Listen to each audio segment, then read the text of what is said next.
Okay, welcome back. We're going to go into round 2 for today's Melanesian School Debating Competition. If I can ask everyone to take their seats. And I'd like to call on our adjudicators to come up and take their places too, please. So our adjudicators today, Dr. Sam Tapo from Papua New Guinea. We have Arthur Farua, who's the USP Administrator of the Law Students Internship Program. And we have Miss Jen Botel, who works with us at the Pacific Institute of Public Policy. If you'd like to come on up. Thanks.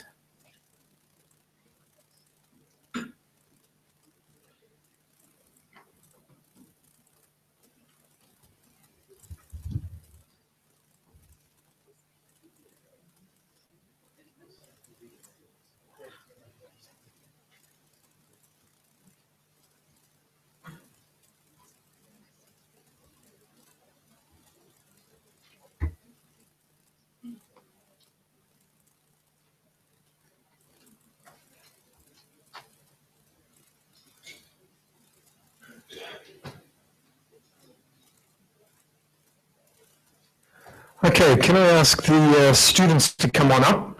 We have the Melanesian All Stars who are going to be performing today, and that's a mix of students from Melanesia who will be performing against the Vanuatu team for this next debate. So if we've got Kyla Neris, Sonia David, Patricia Wate, if they could come on up. And likewise for the Vanuatu team, Jonathan Goyant, Kali Regenvanu, and Alfonia Felix, if you wouldn't mind coming on up. Thanks.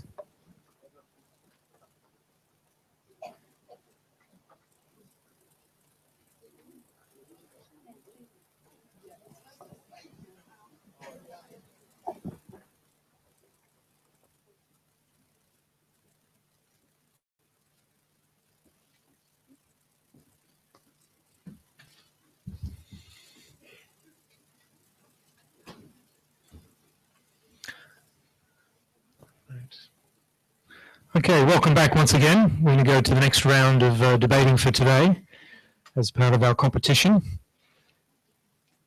The motion that we're going to debate now is that Melanesian countries should serve as non-permanent members of the United Nations Security Council. I'll say it again, that Melanesian countries should serve as a non-permanent member of the United Nations Security Council. It's an important issue and one that we've been discussing internally at PIP just in the last couple of weeks. So I'm looking forward to hearing some of the points made for and against the motion. I'd like to introduce firstly the Vanuatu team who are going to be debating this motion. First speaker will be Jonathan Goyant.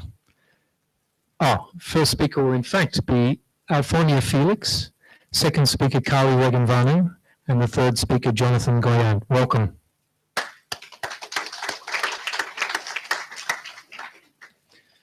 Okay, and arguing against the motion, we have the Melanesian All Stars. So we have Sonia David, we have Kyla Neris, and we have, sorry, would you mind, so I can see? That's it, Patricia Wate. Give them a big welcome.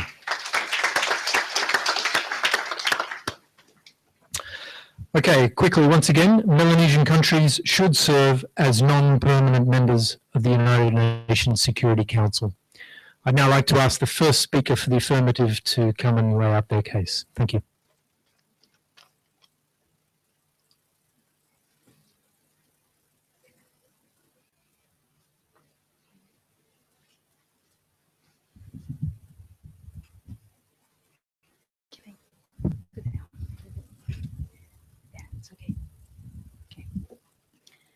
Distinguished guests, organizers of this forum, adjudicators, chairman, timekeeper, members of the negative team, dear audience, ladies and gentlemen, good morning. It is with great pleasure that my team and I are here today. We are honored to be representing Vanuatu in this Melanesian debate competition and are very pleased to welcome our fellow debaters coming from around Melanesia. Talking about Melanesia, the motion for today's debate is Melanesian countries should serve as a non-permanent member of the United Nations Security Council. We will be defending the affirmative side, thus we will demonstrate with evidence why Melanesian countries such as Papua New Guinea, Fiji, Solomon Islands, and Vanuatu should serve as a non-permanent member of the United Nations Security Council.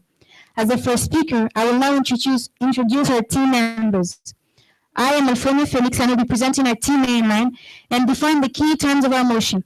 Kelly Regan-Vanu, our second speaker, will offer a rebuttal of the points given by the negative team and will present our arguments. And Jonathan Guillon, our third and final speaker, who will summarize and conclude our argumentation and will give a few recommendations. But before we come to our actual argumentation, let us have a closer look at the key terms of our motion. First, we are talking about the United Nations Security Council, also known as the UNSC. It was created following the Second World War to maintain peace throughout the world and is composed of 5 permanent members, which are the United States, the United Kingdom, France, Russia, and China, and 10 non-permanent members who serve for a 2-year term. These non-permanent members are elected by the General Assembly, where all the 193 members have equal representations. In order to be approved, they must receive at least 2/3 of all votes cast for that seat. As I said, the role of the UNSC is to maintain peace in the world, and in order to do so, they have different interventions, such as sending peacekeepers in countries facing war, for example in Afghanistan, countries facing political instability, such as in Somalia, but also countries facing climate change, for example, the islands of Kiribati.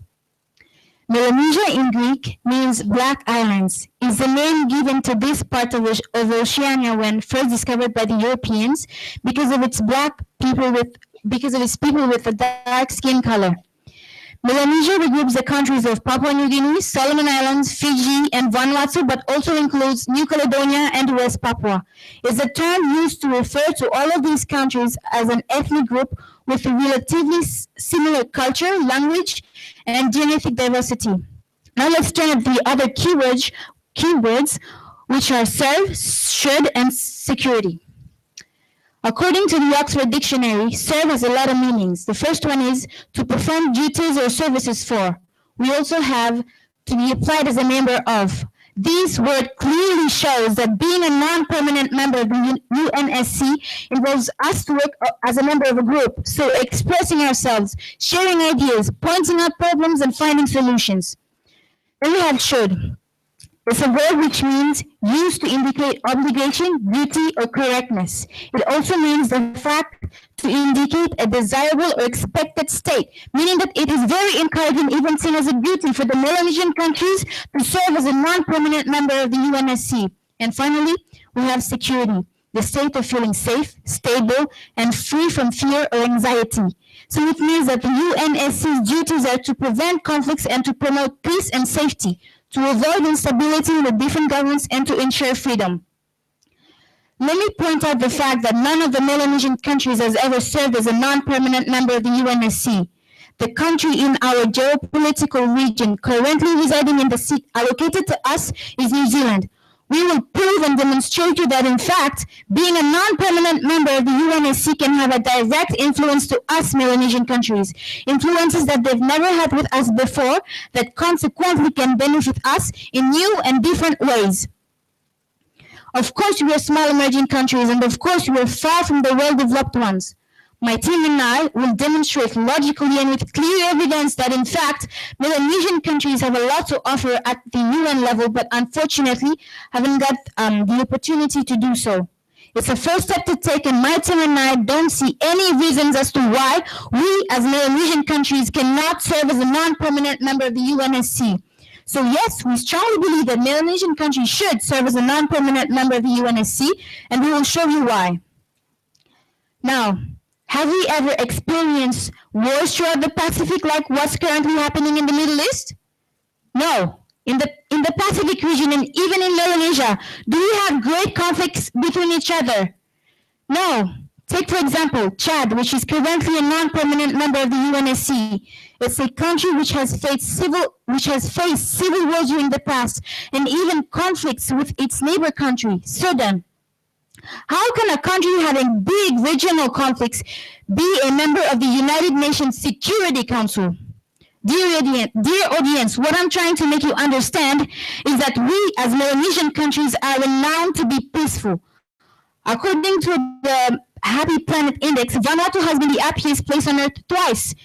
And now Fiji has been voted the happiest place also, according to a global happiness survey.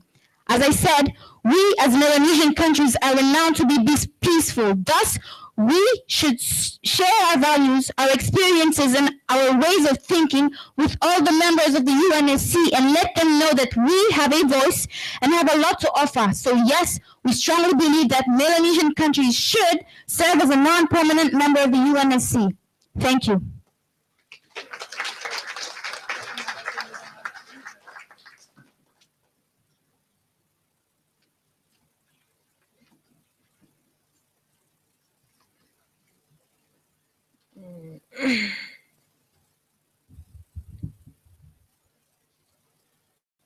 Okay, oops. Sorry.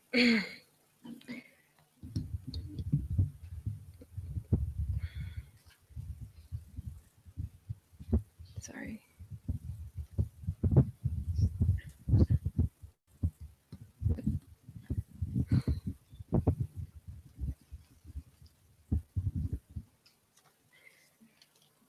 Okay, thank you to the affirmative team first speaker.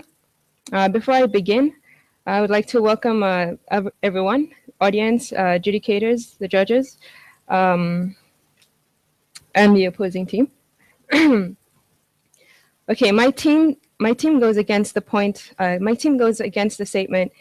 The notion Malaysian countries should serve as a non-permanent member of the United Nations Security Council. So basically, our point is we should have nothing to do with the United Nations Security Council.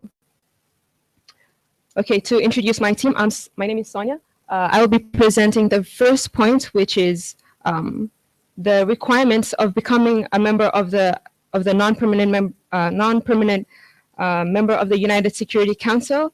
Kyla will be presenting on the cost that it takes to become a non-permanent member of the United Security Council. And our third speaker, Patricia, will be summarizing both of our points. Okay, my point is my whole point is a rebuttal on her speech. So I guess I'll see how I can rebut her somewhere in my speech. Thank you for introducing the United Nations Security Council and stating its purpose. That's better than how I would have introduced it.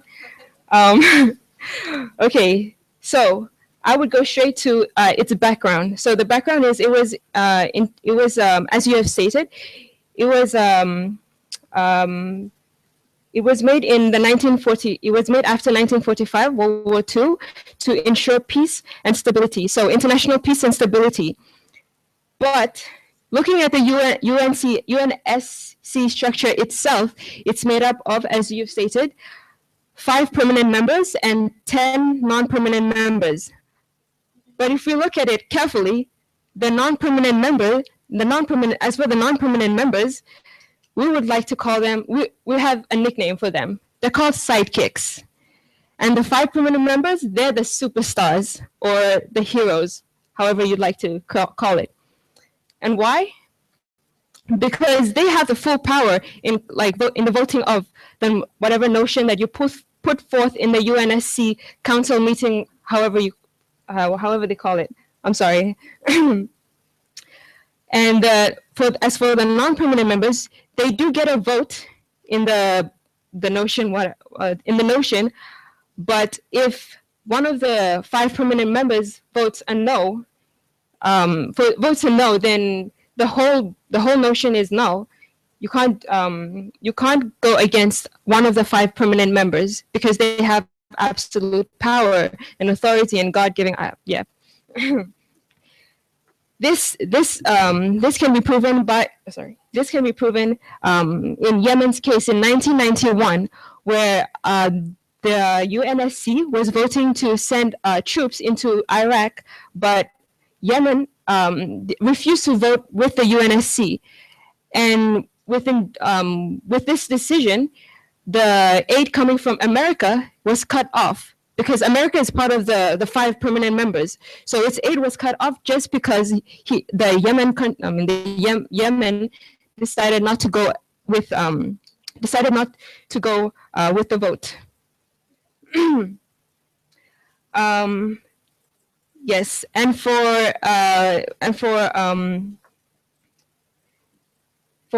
examples such as the one you stated, climate change. Yes, climate change is, yes, it is a big issue affecting the Melanesian nations. And New Zealand has brought this up, the climate change topic, to the UNSC, and it is now in consideration. So being in consideration, does that mean there'll be action taking place now? No. The climate change fight, it will be discussed in the UNSC, but right now, as of right now, the Melanesian nations, we need action now. We don't need for them to discuss it again. So is it a good platform for us to introduce our problems, especially climate change, because they will discuss it, and maybe if America, Russia, China, those five superstars, maybe if they want to help us, then they'll vote yes, and then they'll help us. So the UNSC is just a place where small nations like us go and voice our concerns, but if big nations like them, they don't see like the problems can affect them, or they don't see how it will benefit them by helping us, then they won't vote with us. So it's no use for us to go to that platform. Also, there are 2 requirements to becoming a non-permanent member. The first requirement is you need peacekeepers, and of course we have peacekeepers. Vanuatu, Solomon Islands, PNG, Fiji, we all have peacekeepers. But another requirement is we need to be politically stable. And yes, we haven't experienced any war in Vanuatu and in any of the Pacific regions. However, we are not known to be politically stable, and that's true. For Vanuatu, I am ashamed to say we have 13 MPs in the prison. And for Solomons, the Solomon Islands, 2 weeks ago, the rock fund from China was misused by the government. So if we are not politically stable, how can other countries expect to vote for us into the UN Security Council to take care of peace in other places in the world? So why not take care of ourselves first? It's just an idea, yeah. Oh, by the way, Fiji has been trying to get on the UN Security Council for a long time, and it has a lot of peacekeepers. But one of the reasons why it has not been voted on the Security Council yet is because of the political instability that has been going on there. Sorry to the Fiji team.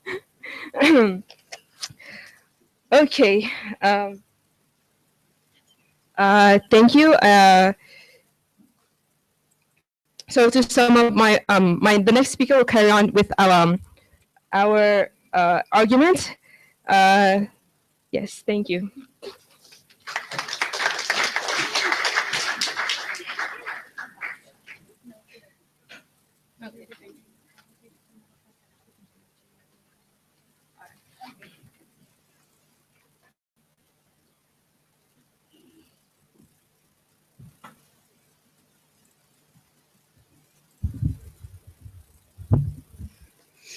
Sorry. Okay.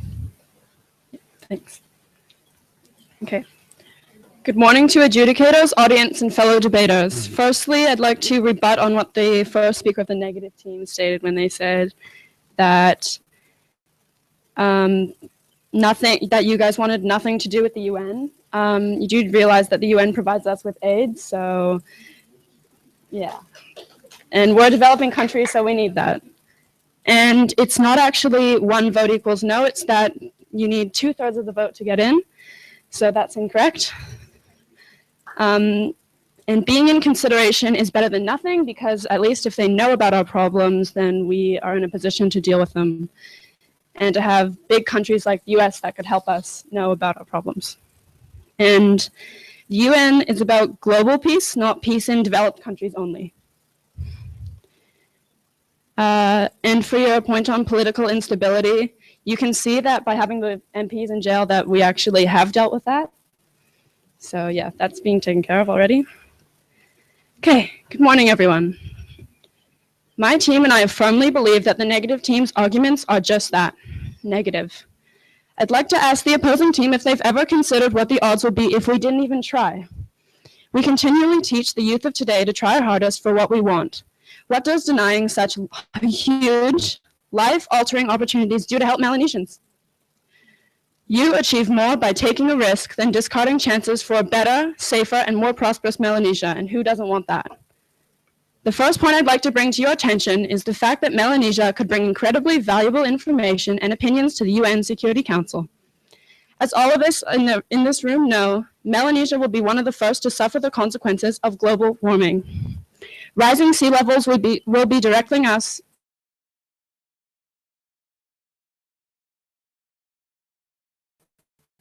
the investigation says, change does not respect border. It does not respect who you are, rich or poor, small or big. This is exactly the reason why our commentary on the situation will be helpful. We will be some of the first victims of climate change, and we will have to deal with issues that could threaten peace, such as loss of land and housing, less food production, and everything else that falls in between. At the 46th Annual Pacific Island Forum in PNG, leaders expressed deep concerns about the threat climate change poses to us. And this isn't for no reason. Please listen to me, audience. We may not exist as nations in the future if we don't act now. 7.3 million people in PNG alone would have to find new homes. If we have the privilege of trying to change this grim future, or at least raising awareness about it, we should grab it while we still have the chance. Wake up, Melanesia, this is our responsibility. Now, you may be asking if there's anything that will benefit us. Definitely. To begin, there's the vast amount of knowledge smaller countries such as ourselves can absorb from an experience like this. The UNSC has been together since 1946. This means decades of accumulated knowledge, which Melanesia could benefit hugely from and bring back to their homes. We could set the example for the rest of the Pacific and inspire them. Another benefit is that it is proven that after a country serves its non-permanent spot on the United Nations Security Council, its US aid increases by 59% and UN aid by 8%. This effect increases over the years. For our Melanesian countries, this could bring massive difference in terms of increased development activity. The nearest country that has served as a non-permanent member is New Zealand. They benefited hugely as a small country from being a part of it. New Zealand's United Nations representative, Jim McClay, said that they were finding it easier to reach people to whom they would otherwise have limited access, and also stated, doors that we previously couldn't kick down suddenly open with just the lightest touch. When you're on the council, people pay attention to you. So, do you think we are too small to make such a difference? Take, for example, Mauritius, who joined the UNSC with a minimal population of 1 million. They may have been small, but they took the initiative to be part of the council, even if it was hard. Why couldn't we do the same, Melanesia? Plus, we are slowly but surely forming strong bonds with other countries such as the United States and China. We have support and things to say. All we need now is the initiative. Negative team, you've run out of excuses to silence our thunder. We are prepared for this experience. Another benefit is having our voices heard. Melanesia, we have a voice, and we need to use it. We have opinions. We should serve as a non-permanent member because we have things to say. We need to believe in our own Melanesian visions. One of the best ways to do this is to put ourselves on a council that grants us a huge voice that can allow us to change ourselves and therefore change the world around us. Think of what is happening in West Papua right now. Don't you think we could help them if we became a part of the UNSC? A seat would give us so much space to make change for ourselves. Why would we even try to deny it? Another point I'd like to raise is that yes, we must raise money. It takes time to campaign around the world. But as Melanesian countries with close bonds, who's to say we can't pool our money together in order to fundraise? And time is on our side. We wouldn't have to apply tomorrow. We have years to become prepared, and neither of these reasons are excuses. To conclude, I would like to say that my team and I see relatively no reason as to why Melanesia cannot at least try to make a difference for themselves and the rest of the world. Why not save ourselves and benefit the rest of the world at the same time? So take this quote from American artist Andy Warhol. They always say time changes things, but you actually have to change them yourself. Listen to me, Melanesia. Let's give ourselves the chance to be something great. Thank you.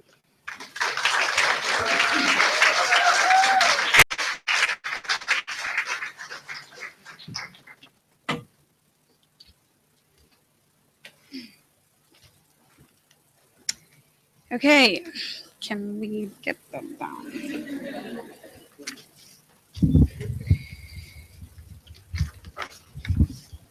Thank you. Okay, can you guys hear me?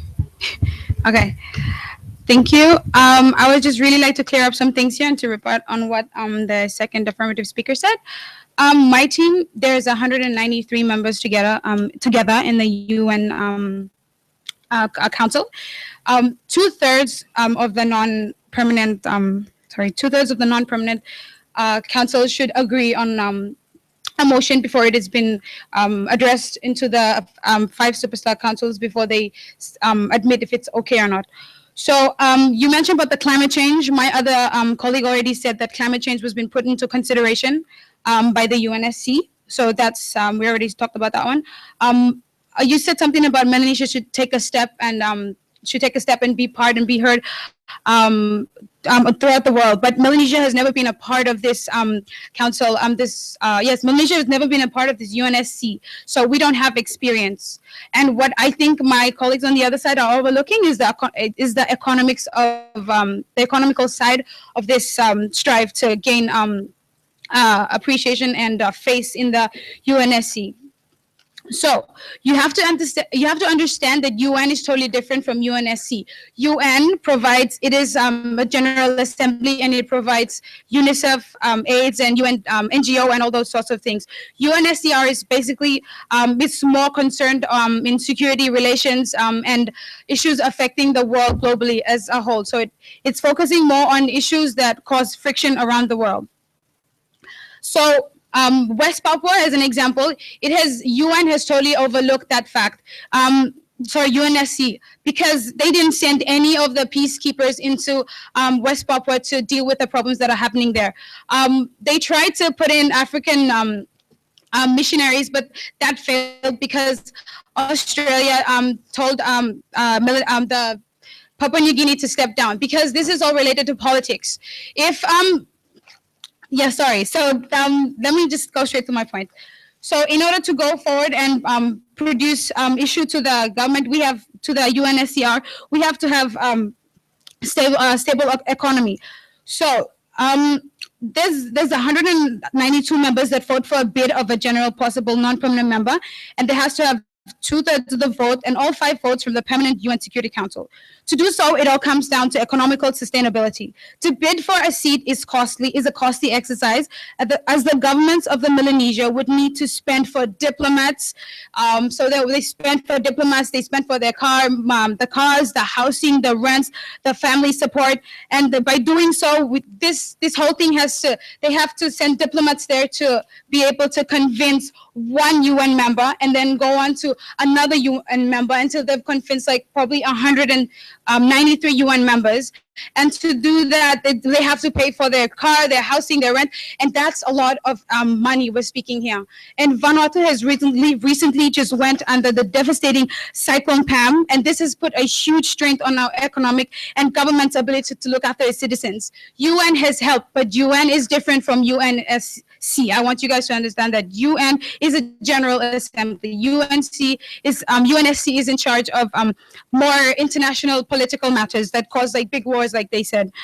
Also, the global downturn in prices for gas and oil has resulted in devastating effects for PNG's revenue. And now El Nino is affecting us all. Our government should really look into other priorities to help sustain our economical growth instead of trying to put us out there to be able to gain phase and try to use all our money to try and put a phase out there and trying to convince every single 193 members that yes, we have to have a seat there. And once you get there, you have to maintain that seat. You have to have that political and that economical sustainability. Because like my first colleague said, our government changes every 4 years. And when doing that, you are showing to the other countries that we are unstable. Politically and economically, we are unstable. No doubt about that one. So when we keep on changing, one government can go in and they can say, okay, look, we produced it. We want us to go and go into the non-permanent assembly and help voice all the Pacific Melanesian concerns out in the world. Yes, we can do that. But then if we're still going for that, take a much amount of time. If we're still going there and the government changes and then we have new leaders and they have no idea about the UNSCR because Melanesians have no experience yet in UNSC itself, then pretty much we have just changed it. They're just going to tell the other councils that we have no experience at all. Because the teams that move out take the experience with them. And I don't think pretty much they can say anything to the new members there.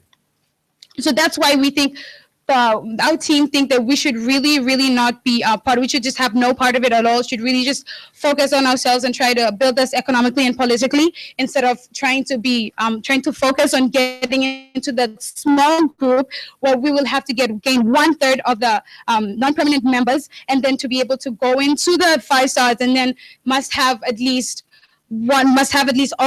all the votes actually. You have to have all the votes, and we've searched it up and we've seen it. It could be the source's fault, but we have seen it in a site, and it said that 2/3 of the non-permanent groups have to agree, and also for the motion, any produced motion, and also all of the 5-star powers in there have to agree. If there has to be a no vote, there has to be a no vote. Sorry, there mustn't be a no vote. Sorry, yes. So if there's only one no vote, then we can go in. So if we're worried about climate change, we should just leave it because the New Zealand government, when they went into the 2015, 2016 UNSC, they have been a member of it 2015 and are going to be a member of it 2016. So they've already said something about climate change. So we should just leave that there because it's in consideration, like my team said. So we should just try to focus on our economic and political stability and help build this country instead of using it and straining it to be part of a group that is probably not going to look at our difficulties in the future time. Thank you.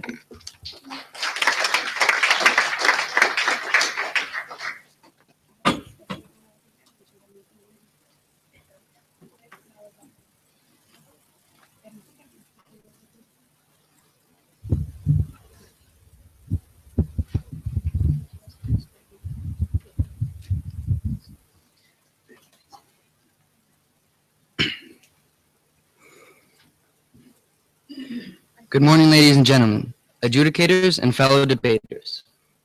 We can all agree that in this day and age, we are increasingly threatened by risks to international peace and security, whether they are civil wars, natural disasters, narcotics, or terrorism. The UNSC empowers all of its 193 member states to help maintain peace throughout the world. We acknowledge on the international scale, Melanesian countries are smaller in size in comparison with bigger and wealthier nations in the UNSC. But this should not affect their ability to have a seat and cast a vote. The same issues that affect our smaller island states are relevant to the global reality today. A Melanesian country has never before sat on the UNSC. It is our position today that it is indeed time for this to happen. We have considered the negative team's ideas and their points given, but there are inadequacies in their arguments that I would like to address now. Our fellow debaters on the opposite side have said that Melanesia is not influential enough to be part of this international body. We dismiss this notion. I'm sorry, but Melanesian countries have the whole of the South Pacific at their back. This includes major powers, such as Australia and New Zealand, the latter that currently occupies a seat at the UNSC. Through active membership in numerous bodies, we are also currently partners with the US, battling climate change. China is significantly investing in Fiji, and our region is host to vital trade routes. Let's also remember that the US and China are two permanent members of the UNSC. As a member of the Security Council, Melanesian countries would be able to expand their horizons, get more visibility in major markets all around the world, including fisheries, natural resources, and tourism. They would get more political access, and the benefits would not be limited only to the 2-year term. Let us now turn to one of the key issues that we all agree is central to the safety and security of this world: climate change. We feel that the negative team did not give enough importance and failed to make the case on this crucial issue. At the recent 46th Pacific Islands Forum in PNG, leaders expressed their deep concern about the serious impacts and growing threat posed by climate change to the economic, social, environmental, and cultural well-being and security of Pacific Island countries and its peoples. This includes climate variability, sea level rise, ocean acidification, and more frequent and extreme weather events. You all remember Cyclone Pam. These all present challenges for sustainable development efforts and the future existence of Pacific Island countries. Let me repeat, our mere existence. Our team believes that if a Melanesian country were to fill a seat at the UNSC, the UN and the world would have a fresher, more accurate vision on what climate change truly implies. We will be the first to be struck, and we have a moral obligation to shed light on the danger that lurks behind these two words, climate change, that millions of us all around the world take for granted. The first speaker of the negative team brought up a point concerning the political stability of certain Melanesian countries, which we acknowledge is a factor to being on the UNSC. Good governance, or the lack of it sometimes, affects all countries, not just in Melanesia. These are issues that have come up in the past, and the countries concerned are moving forward. My team is focusing on the future. Let's turn now to the UNSC as a peacekeeping body. Melanesian countries have a long and celebrated history in peacekeeping. In fact, in 2004, Fiji was the first country to volunteer troops to protect UN officials in Iraq. Melanesia has an interest in conflict situations that are closer to home as well. As the second speaker stated, the West Papua situation raises deep concern to uphold the human rights of all residents in Papua and to work to address the root causes of such conflicts by peaceful means. But only as a member we can shed light upon this situation. But if we're not, this situation will just pass by, unnoticed by the rest of the world. Let us also never forget the Southwest Pacific Theater during World War II. This was a major theater of the Second World War, in which key battles were fought to liberate the world from fascism and tyranny. The victory of the Allies was in no small part achieved by Melanesians. For example, the Labor Corps in the Solomon Islands. Ladies and gentlemen, Melanesian countries have clearly demonstrated their dedication to international peace and security. Questions have been raised by the opposition as to whether the cost of the bid is even worth it. It is. Here's why. Election campaigns for countries all over the world cost money, not just for Melanesia. But in the long run, even after the 2-year term is over, Melanesia would still see benefits for decades to come, effectively overshadowing the cost of the original campaign. My team and I have come up with recommendations that we would like to share with you today. To the countries of Melanesia, our 4 countries should pool all our money and resources together so that we wouldn't have to worry about the cost for the bid. Melanesian countries should organize a conference to share ideas for the campaign and to decide upon which country should take the seat in the UNSC. To the UN, if you want countries that uphold your values, choose countries like us. Choose countries like Melanesia. Happy, safe, and determined nations. To conclude, I would like to reiterate what my team and I believe is the right course of action. Melanesia, take control. Take the future into your own hands. Apply to the UNSC. My team and I have looked at this through every different perspective. And whilst the negative team presents some adequate arguments, they are not excuses to deny Melanesian countries the path to a better and brighter future. A seat on the UNSC will have positive impacts on Melanesia itself, yes, but also on the UN and the rest of the world. Take this big step. Allow the voices of Melanesia to be heard. Give this region a chance to rise up and be something even greater. On behalf of the Vanuatu debate team, thank you for having listened to us.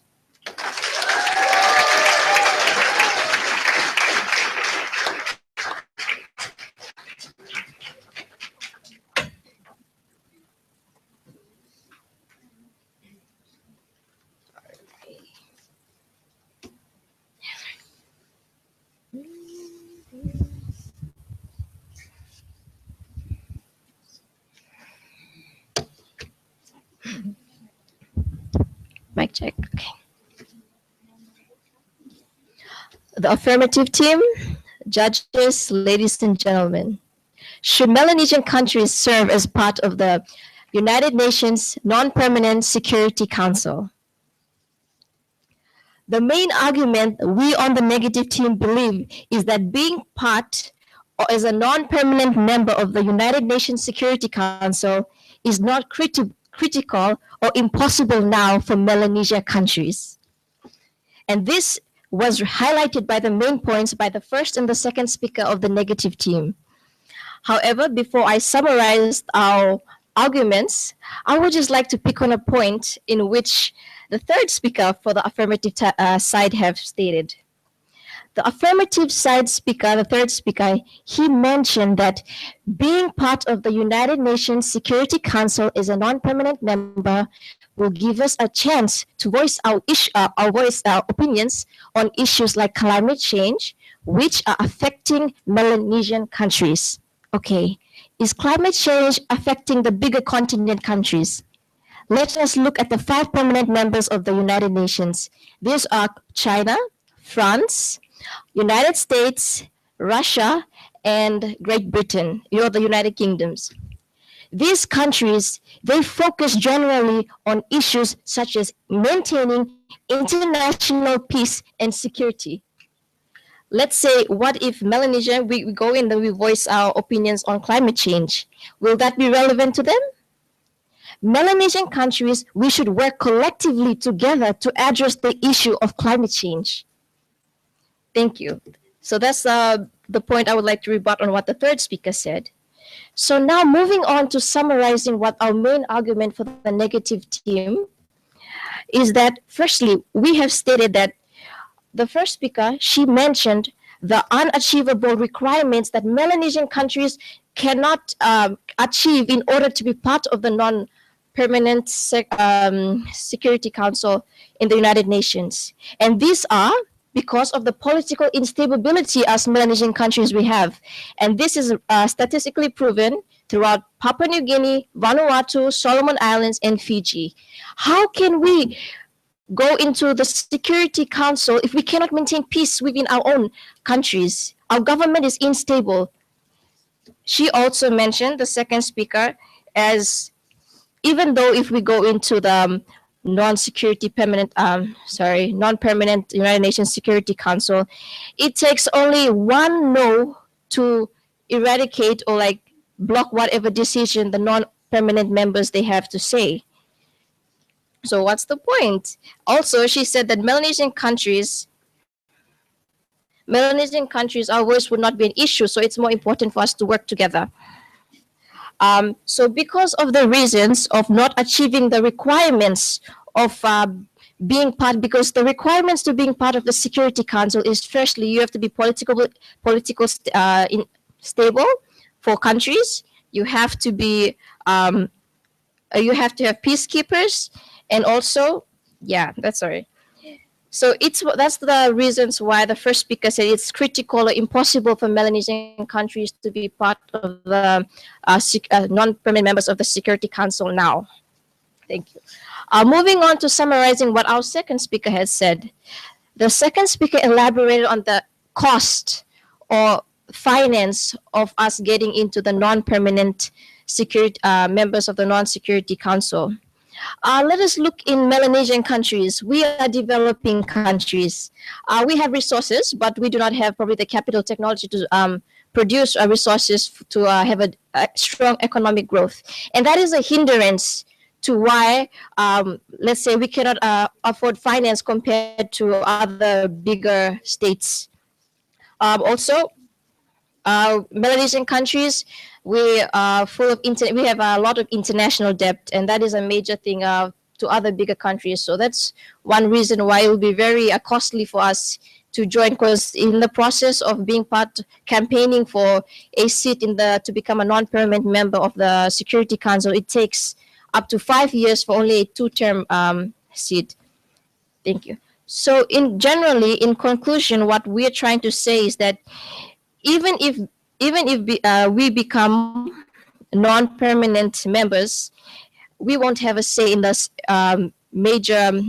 in the Security Council because the main concern is on international peace and security, which in the Melanesian countries in the Pacific, we do not have war on the outbreaks of war. We were dealing with, let's say, climate change issues which are affecting ourselves, and the Security Council is a bigger thing of talking about international peace and security. So because of these issues, generally, we would not be concerned by the bigger permanent members of the Security Council. So our recommendation would be that for Melanesian countries, we should work together collectively, first within ourselves, our groups, Vanuatu, Solomon Islands, PNG, and Fiji, to solve all of these issues, rather than going up way to a bigger international body. It's from there that we can improve ourselves and move ourselves forward. Thank you.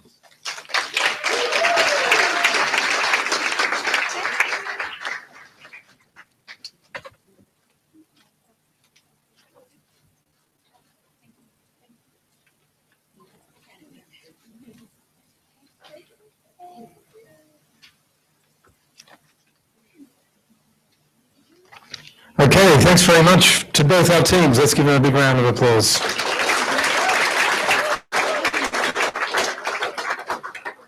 Once again, we're going to give our adjudicators a few minutes to come to a decision. That was another well-fought debate, and certainly the adjudicators will have a tough time working out who'll be the winner of that one.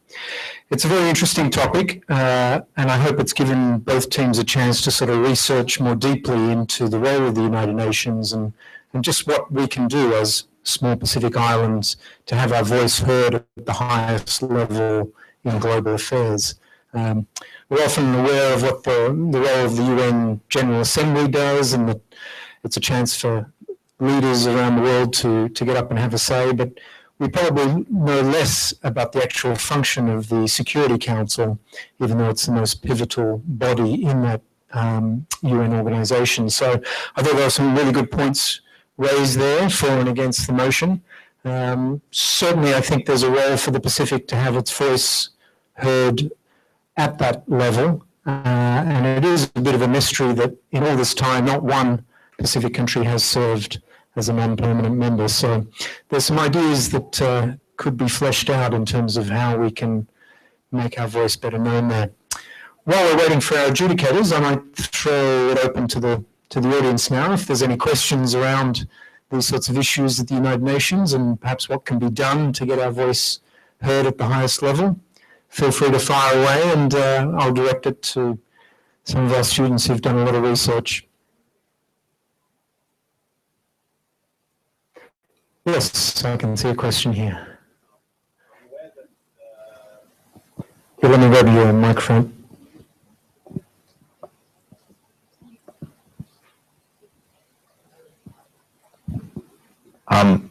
that the United Nations Security Council has a veto clause for the top 5 nations, if I'm correct. Is that right? Yes. I just wanted to know how much power you spoke about having 2/3 of the vote to gain some sort of ability to be able to get through what you want to pass or something like that. So I'd just like to know what kind of power you think the smaller nations actually have, just from your own thoughts rather than on a debating perspective. Okay, anyone like to have a go at that? Sure. Do you want to come on up?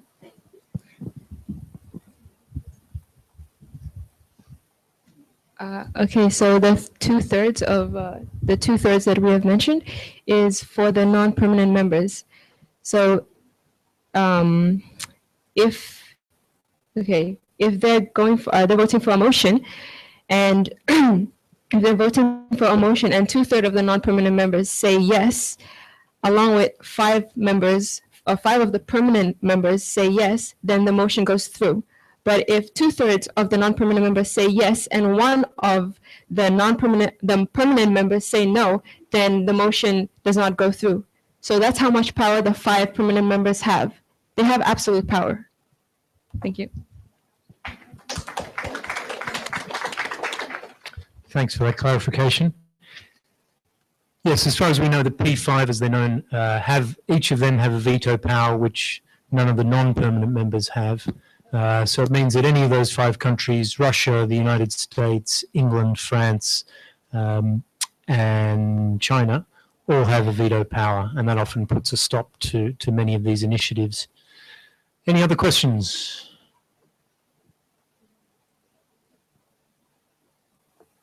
Yes, sir. While Vanuatu and Melanesia aren't solely reliant on Australia for aid, Australia is one of the big aid contributors to the region. Do I need this? Okay. So Vanuatu and Melanesia aren't solely relying on Australia for aid, but it is one of the big contributors to the region. Suppose one of the Melanesian countries get onto the UNSC. One of the big topics that was raised today was climate change. And it was raised in the main motion in the previous debate as well, which most of us were here for. So if one of the key things you want to talk about is climate change, and you've got people like the Australian Prime Minister back in Australia saying that coal is amazing. What is your strategy for maintaining aid or maintaining support from Australia in this region while still going against them or against their wishes in the UNSC? So if you're proposing motions in regards to climate change and Australia doesn't like that, there is obviously the potential for aid to be diminished. Is there any strategy you have for that not happening? Anyone like to address that?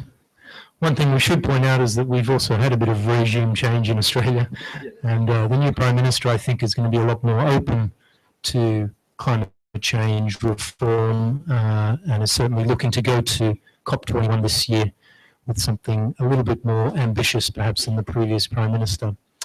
Anyone like to have a comment on that?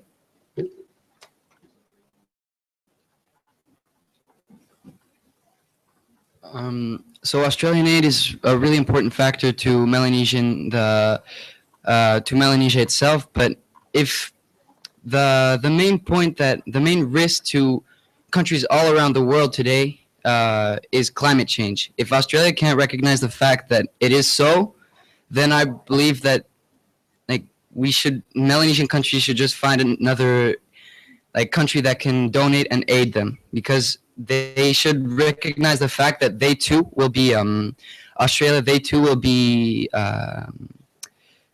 climate change will have an impact on Australia as well. And if Australia wants to continue on the path that they are on now, it's up to them. But they should recognize the fact that Melanesia can bring firsthand knowledge to the rest of the world, can bring solutions and opinions, valuable opinions. And yes, thank you. Well said. All right, thanks for that. Any other questions? I think our adjudicators are very close to coming up with a decision. We've probably got time for one more question, if there's anything from the audience.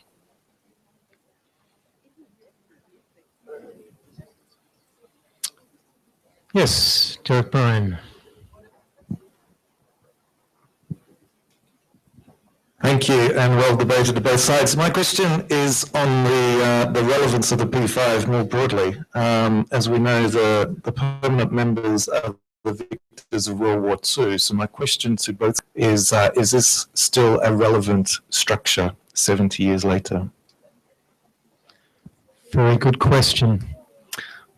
I think one of the points he's raising is that there's been a call for some time now to bring reform to the United Nations Security Council. We're now in 2015 and we're seeing the rise of many other powers around the world, Brazil, Germany, India, the Islamic world. None of them have a permanent seat. How relevant is the UNSC at the moment? Anyone like to advance the conversation on that? Are there other countries you think that should be on the permanent, on the P5? Do we need to expand it to a P9? Well, I think that they should keep the 5 members there because they're currently the countries that have the most power in the world. So until other countries maybe rise to that standard, then I don't think there needs to be a change.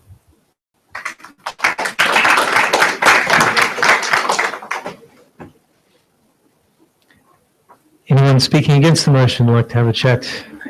What about countries like Brazil, India? For our team, we just like to say that we should eradicate the 5 powers, or maybe just broaden it up a bit, because if it's really the 5 superpowers taking charge of everything, then whatever we say from the Malaysian countries can come, but then if they say no, then pretty much it's just a no, so you can't go through. So it'll be, I don't think it's really relevant to have that 5 group. By the way, Nigeria is still a developing country, and it is the 12th largest producer of petroleum in the world. So they have resources, so why not use them? Thank you.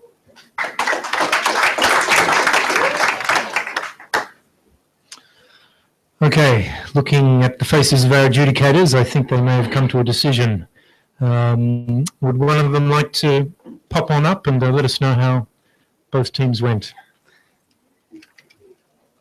Great. Thanks, Dr. San. Hi, everyone. Tough decision for the 5 minutes, no, 5 minutes, less than that, eh? Yeah, we were trying to discuss about the gestures and the postures, which also were part of the marking, and also the arguments. Firstly, I want all of us to give a mighty hand to the 2 teams.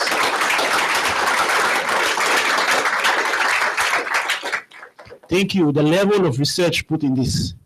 And I just came back from university, and we were also debating more about the Australian aid for trade and the other issues, and the level of research these 2 groups have put into, man, it's unbelievable. And yeah, we have to give them a hand again. Thank you.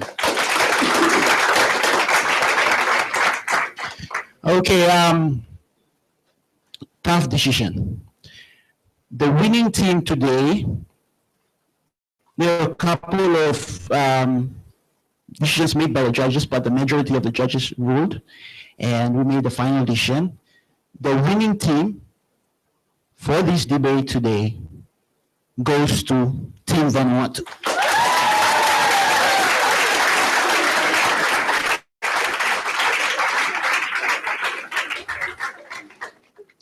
And from the way the percentages present, the evidence-based, the amount of research put into the arguments, we would give it to Patricia for the All Stars.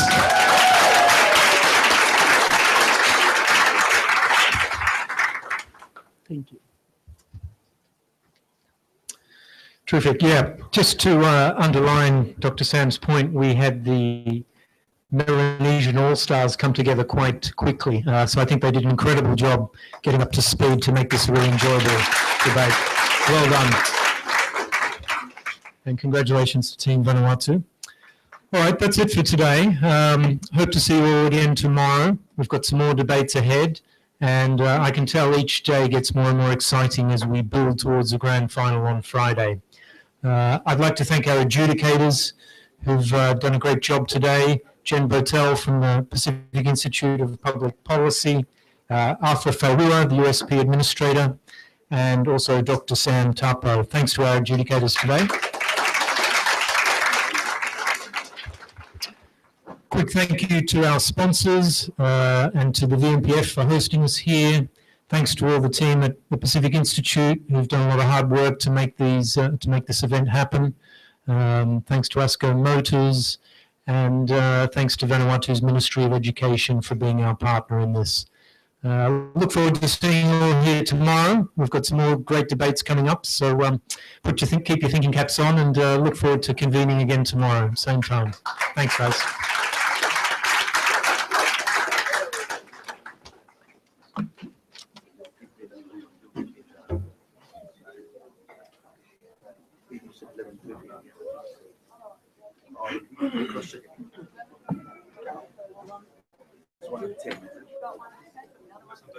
Thanks for coming in at the last minute.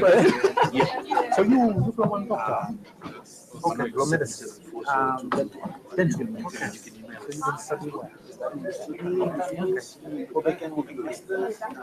774-0221. So you've moved to Villa.